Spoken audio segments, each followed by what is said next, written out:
Hey guys, welcome to the photo department. Let's talk about Fuji Acros. When I first discovered Acros a few years back, I quickly fell in love with the film. I first started shooting black and white in college with Kodak Tri-X and Ilford HP5 Plus and never really considered that I needed another black and white film option. The first thing that really stuck out to me about Acros is how damn smooth it is.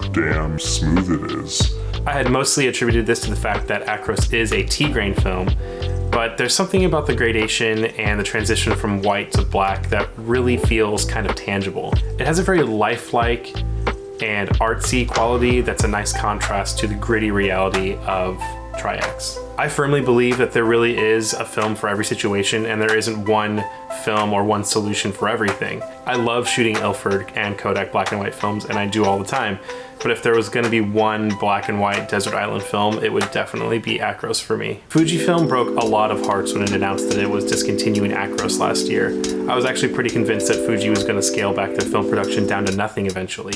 Thankfully, that's not the case, and I was really happy to hear that Fuji was coming out with a new version of Acros. I finally got my hands on a few rolls of Acros II in 120. Now, these are not available in the States yet, so they were imported, which means they were expensive, but worth it. Today I'm shooting with my Mamiya RB67 Pro S. I have two different 120 backs, one loaded with the new Acros II and the other with a roll of original Acros from my stockpile in my fridge. I wanted to do a real side-by-side comparison of the two iterations with the same camera and lens, same framing, same subjects.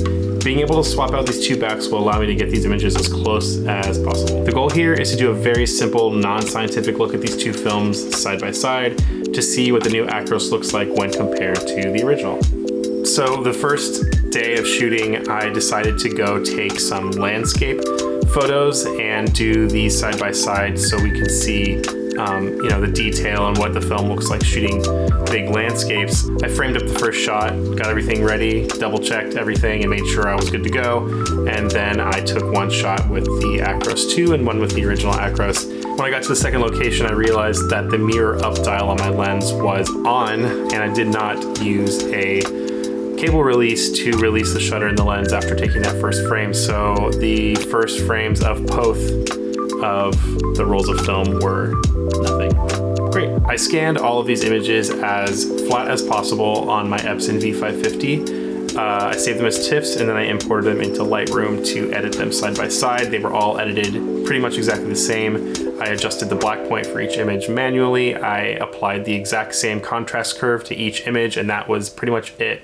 I took these landscape images first. I wanted to kind of do a big wide landscape image to kind of have a lot of detail and some contrast and some varying degrees of tonality in the image so we can really see what's going on.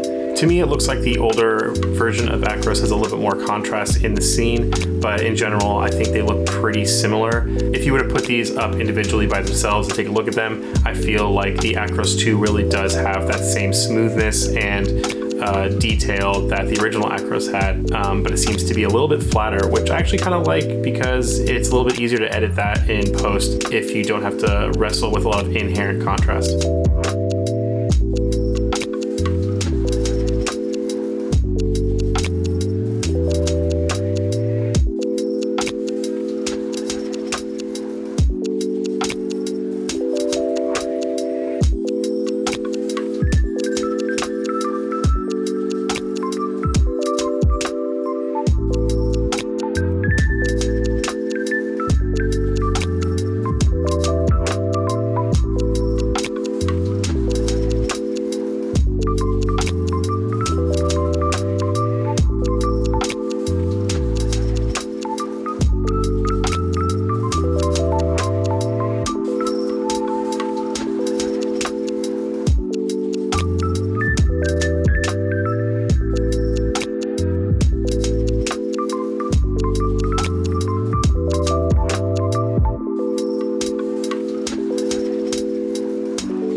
had the opportunity to do this really rad project with my friend Amanda. She wanted to do some portraits of herself, being more vulnerable and more accepting and body positive, and something that I really believe in. So we decided to do portraits of her in her home, and I thought that this would be great to try the Acros on, because I thought that Acros 1, the first version, was always really great with skin, and I wanted to see if Acros 2 was just as great. Unlike the landscape images I showed you guys already, there's not a lot of difference between these images. If you were to nitpick, yeah, you may be able to find some inconsistencies between the two of them, but honestly, this looks like the same film to me.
I think Fuji did an amazing job recreating what made Acros really special in the first place. I'm really happy to see that Acros 2 really does have all the same attributes that the original Acros had. Like I said, Acros 2 is not available in the United States just yet. It is supposed to be here in the beginning of 2020 at some point.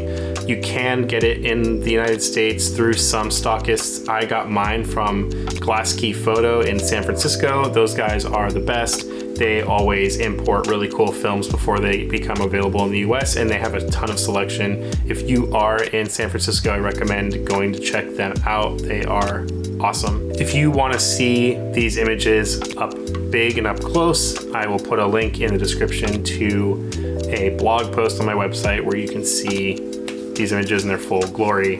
I know it goes without saying, but please make sure you like and subscribe to see more content. There's more stuff coming to this channel soon, so you don't want to miss that. Please follow me on Instagram if you haven't already. I've just gone through a huge purge and archived all of my posts. I'm kind of restarting and trying to follow a more concise methodology to show off my portfolio and less random stuff. So thank you for tuning in, and I will see you next time. Or you'll see me. I won't see you. You know what I mean. See you later.